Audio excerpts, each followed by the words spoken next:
Diam. Assalamualaikum warahmatullahi wabarakatuh. Saya Firman Antoni dari kelas TK 3B. Di sini saya akan menjelaskan tentang sistem kerja struktur dan unit fungsional dasar komputer seperti gambar di bawah ini. Nah, di sini di dalam struktur unit fungsional dasar komputer itu dibagi menjadi beberapa bagian.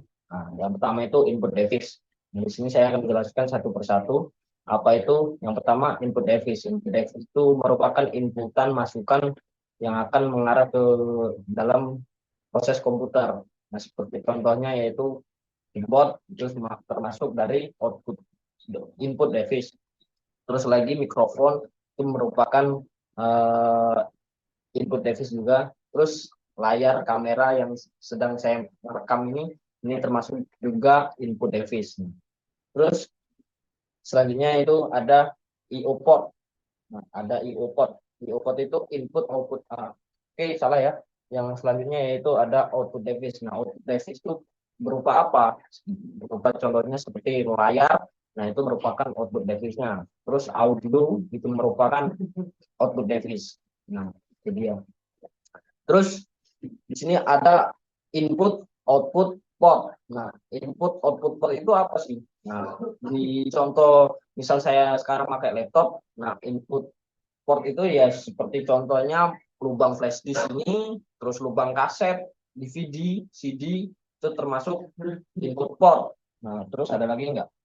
Memori. Nah, itu merupakan pada memori, slot memori ini yang di luar ini merupakan contoh dari input port. Nah, kemudian output port. Output port itu seperti apa? Ya, contohnya ya lubang handset.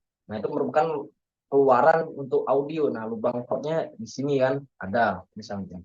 Terus yang kedua ada CPU. Nah, CPU itu apa sih? CPU itu otak dari segala proses di dalam komputer itu terletak di CPU. Nah, CPU dibagi menjadi dua lagi, CPU dan ALU. Nah, CPU ini kontrolnya. Terus kemudian ALU-nya itu apa? Oh, ALU itu yang bekerja memprosesnya, memproses dari segala inputan menjadi output. Nah, seperti itu.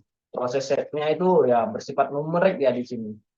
Nah, jadi untuk dari inputan yang berupa tegangan untuk dikeluarkan menjadi output itu harus di apa namanya itu konversi menjadi nilai numerik. Jadi dari tegangan ke nilai numerik. Seperti contohnya yaitu mikrofon. Nah, jadi mikrofon yang kita pakai ini merupakan inputnya yaitu sebenarnya berupa contohnya misal ini mos saja lah biar enak. Nah, mos itu merupakan inputan ini, tegangan. Yang pertama itu yang pertama masuk, kemudian dikonversi menjadi nilai numerik, terus masuk ke ALU itu diproses lagi. Nah, untuk kemudian outputnya itu arahnya kemana gitu. Nah, untuk yang mengarahkan lagi ya control unit, mengarahkan ke output device atau memori, terus yang lain sebagainya.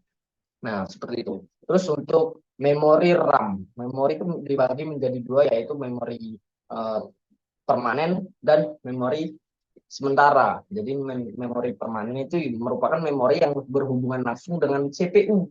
Itu memori disebut dengan memori tidak permanen atau sementara. Jadi ketika mati CPU, komputer mati, laptop mati, semuanya akan hilang data-datanya. Dan ada memori apa memori ada memori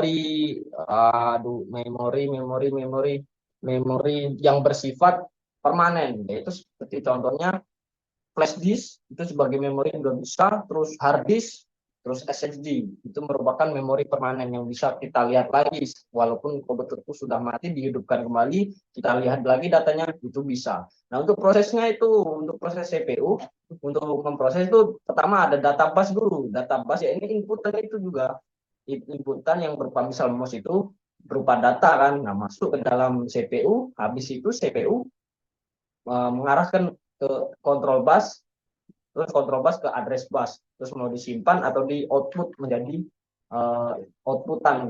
Contoh ya audio, layar, monitor, nah seperti itu. Oke, baiklah. Mungkin itu saja yang dapat saya sampaikan. Kurang lebihnya saya mohon maaf. Saya akhiri. Wassalamualaikum warahmatullahi wabarakatuh.